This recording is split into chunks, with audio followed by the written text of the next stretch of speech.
Hey y'all, my name is Adina Barnett Miller, but I'm known to my students as Mrs. B. I've been passionate about West Virginia history for as long as I can remember, but my mom would tell you it all started when I was 3 years old and she bought me a West Virginia counties puzzle at Gino's Pizza.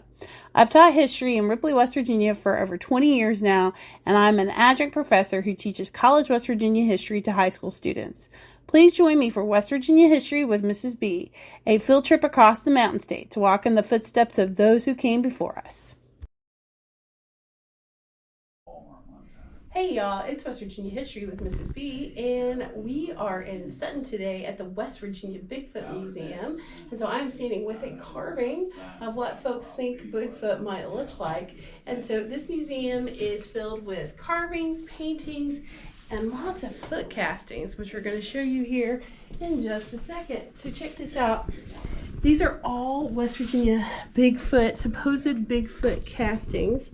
So you can see these are from Otter Creek. Slaughter Creek. That one says Otter Creek. It says these are either adult footprints or these are juvenile big feet. And then here you go, all over West Virginia. Look at the handprint. That one's pretty cool. Little River, Otter Creek. Here's up on Sheep Mountain. Those are California. Look at those. They got big feet out in California. And then here's some more of these big feet. So Stuart Knob, look at that, fingers and a thumbprint near Parsons. This is the Sinks of Gandy. Look, this is really cool. And these are up on Shavers Mountain. That one's up on Shavers Mountain. Wheeler, very cool. They even have hair samples. They said this hair sample is from a tree stand in Chattanooga, Tennessee. It says it is 97.25 human, but compatible with an orangutan, chimpanzee, or gorilla. That's pretty cool. All right, so let's go look at some more castings. Okay, so there's a whole bunch more castings here. And this talks about some of the outside Bigfoot folks, like from California, and then of course this famous supposed Bigfoot photo. So these are probably replica castings. And then here you can see some elsewhere folks. But you know, we're talking about West Virginia and Bigfoot, so I want to get to what I think is the coolest part of the museum here in a second, which is over here. And so here's more West Virginia foot castings, which you can get. Aren't those cool? I really like how most of these are coming from Randolph and Tucker counties. Yeah. You see a few sporadic places, like you've got one over here from over near Mannington. Yeah. You've got another one here over near Daynice, which, by the way, they spelled wrong, but that's okay. That over there near Babcock State Park. And then we've got a map with confirmed sightings. And shocker, not shocker, there's 2 confirmed sightings in our home county of Jackson. You can see there are a lot in the mountains and, of course, a lot down in the mountains of coal fields. 4 in Braxton County, and Wyoming County leads with 5 sightings there. Actually, no, one. It is 5. It's very 5. Close to the Raleigh County line there. Yeah. I guess he was hanging out with Bill Withers. Yeah. But in our home county of Jackson, 2 sightings. One east of Ripley that looks to be in either the Gay or Joe's Run area, and then one in the eastern part of the county near Kentucky, it looks like. Yeah, it looks like Kentucky. And if you're going to see a Bigfoot anywhere in Jackson County, I'm sure it's going to be out on Kentucky or out like, you know, towards Rockcastle. So I want to show you guys this binder because it's full of sightings and stories of people seeing them. So this one is from Braxton County, where we are, Sutton. It says, What I saw, I will never forget as long as I live. This thing was tall, at least 7 foot. He had the face of almost a man and a monkey combined.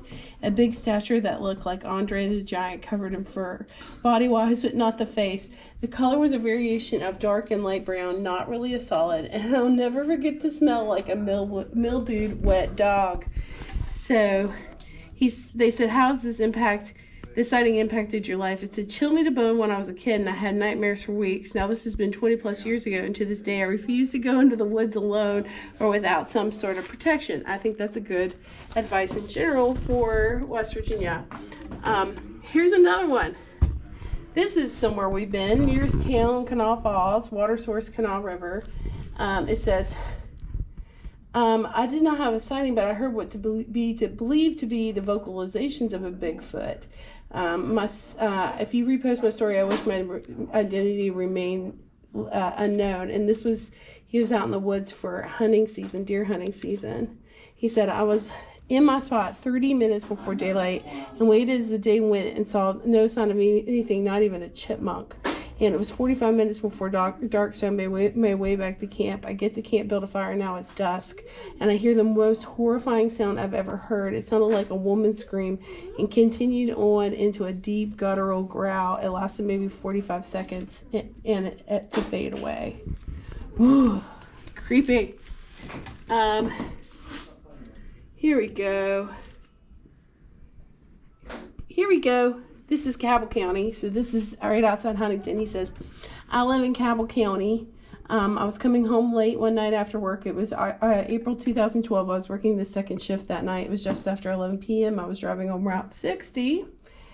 I remember it being hot that night, and I had my AC up. I was in Barbersville. I was headed towards Huntington, but I live in Barbersville. Anyway, coming from left to right, I saw a gigantic figure cross the road, and I stopped. No one was behind me at the time. I didn't see its face, but it was above my car. In the headlights, it had reddish-brown hair. In one motion, it cleared the turning lane and was off the road to the right. I turned in my subdivision, stopped, rolled down my passenger side window, which was not the smartest thing at the time, and I didn't see anything. Granted, it was dark and after 11. Whatever it went down a man-made stone wall creek bed into the creek. I don't know anyone who would attempt that in daylight, let alone in nighttime. I can't swear it was a Bigfoot, and I don't know what it was. And it was big, and it walked on 2 legs.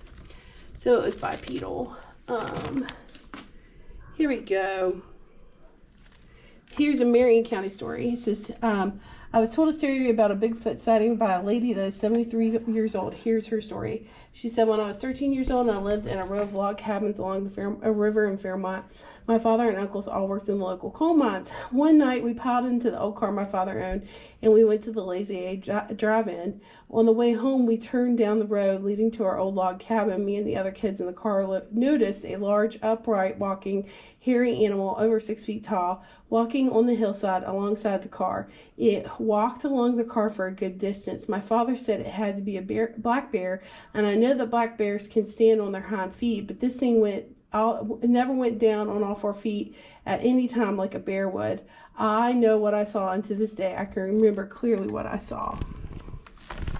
So, I mean, they have reports. Here's Point Pleasant. You know, of course there's going to be Bigfoot in Point Pleasant. He's getting together to hang out with Mothman. Exactly. You know, in the cryptid world, Bigfoot's number one, like, worldwide, but, like, you know, Mothman, when it comes to West Virginia, is definitely numero uno. And so here we go. I go out to feed my horses, and mind you, the stalls are close to this hillside, and I had my back to that pasture and the tree line when I was fumbling around with the stall latch. There was this loud yowl that made the hair on the back of my neck stand up, and a usually docile mare started flipping out. It scared me so bad that I scaled the door and climbed into the window and hid in the back corner as my mare was in the front of the stall with her ears pinned. I called my mom on my cell, but by the time my dad and my brother got out there, my mare calmed down. My uncle's dog was loose on the property at the time and did not leave from under the house the whole day and kept watching the hillside. While patrolling, my dad found a large print at the top of the hill that really spooked him. It wasn't cat or canine, but it was more like large ape, almost human. Now, about a week later, stuff's changed. My dad was heading home through T&T, where Mothman used to hang out, of course, and he said he smelled a dirty, nasty, musty smell he had smelled during a Bigfoot encounter back when I was in basic in Washington State. He'd come across a group of coon hunters and spook dogs, and they were all shook up. So around Christmas, everyone started smelling this really off odor. My brother had seen a large humanoid figure in the wood along the road, about 600 feet from my horse pasture, eerily being watched, feelings, and horses acting uneasy. Says things have died down now, but there are still evenings when something feels off and those instincts start kicking in not to go on a hike in the woods. Well, just remind me never to go on a hike in the woods in Mason County or anywhere else. So this museum is so much fun. It's here on Main Street in Sutton, and I'm not going to tell you all of the cool things because you definitely need to stop by and experience it for yourself. Hey y'all, the West Virginia Bigfoot Museum is a place not to be missed here in Sutton, West Virginia. And also, one more thing, they have a West Virginia Bigfoot Festival here in Braxton County on the last weekend of June, and you should definitely check it out. They have thousands of people who come out to celebrate Bigfoot and talk about Bigfoot. So definitely check that out on Facebook for the museum and for the festival, and so you can get the specific details and come and join in all the Bigfoot fun. So thanks for joining us today. Thanks y'all for watching. Please like, share, and subscribe to West Virginia History with Mrs. B on both Facebook and YouTube.